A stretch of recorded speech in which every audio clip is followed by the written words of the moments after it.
This Dark Elf has a vendetta against Thor, but a partnership with Loki. Hey guys, today I give you the comic book origins of Malekith, the Accursed. Malekith is one of the more lesser known villains in Marvel's storages, but he made his first film appearance in 2013's Thor: The Dark World, where he was the main antagonist. But I have to say Malekith wasn't such a great villain in the MCU, but he's an overall interesting character and quite a powerful foe to Thor.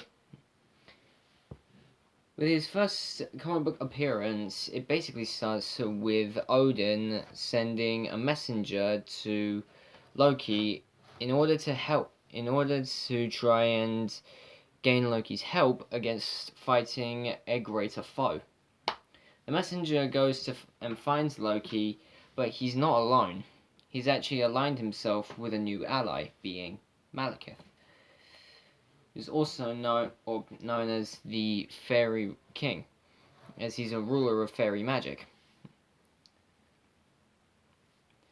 But Loki and Malekith took the messenger prisoner and were planning to execute him, but he fought back and defeated all of Malekith's army, and attempted to kill Malekith as well.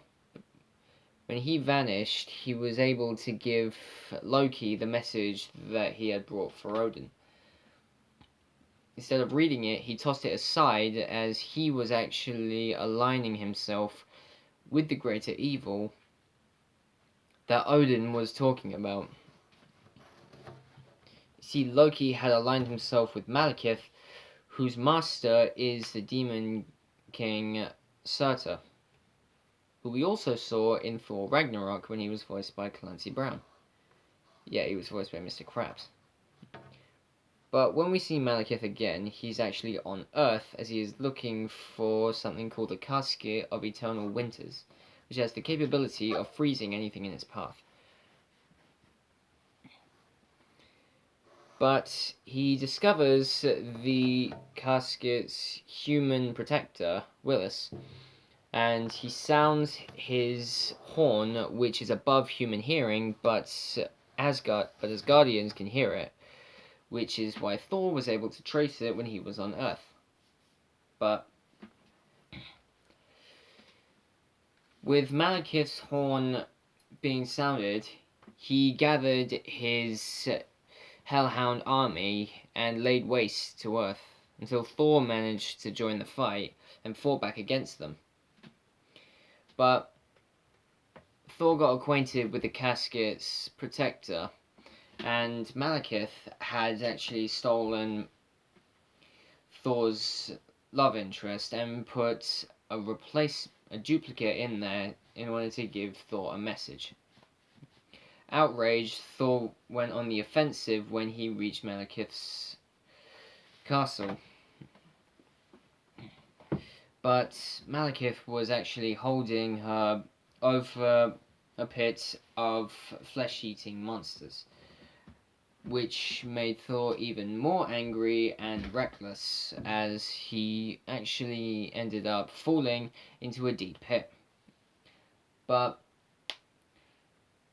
Malekith was also able to get his hands on the casket as Willis had dropped it, and Malekith was able to steal it.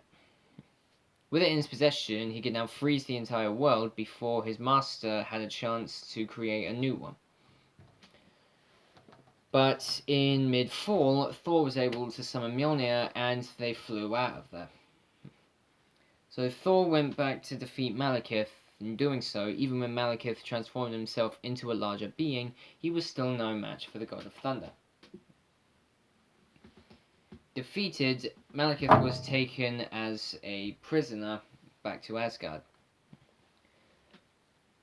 But Malekith basically holds several different abilities, including all ranges of magic, specifically fairy magic, as well as impressive fighting abilities. But that's it for Malekith, guys. Be sure to like and subscribe, and comment what you think down below. And I'll be back tomorrow to give you more origin stories. See you guys.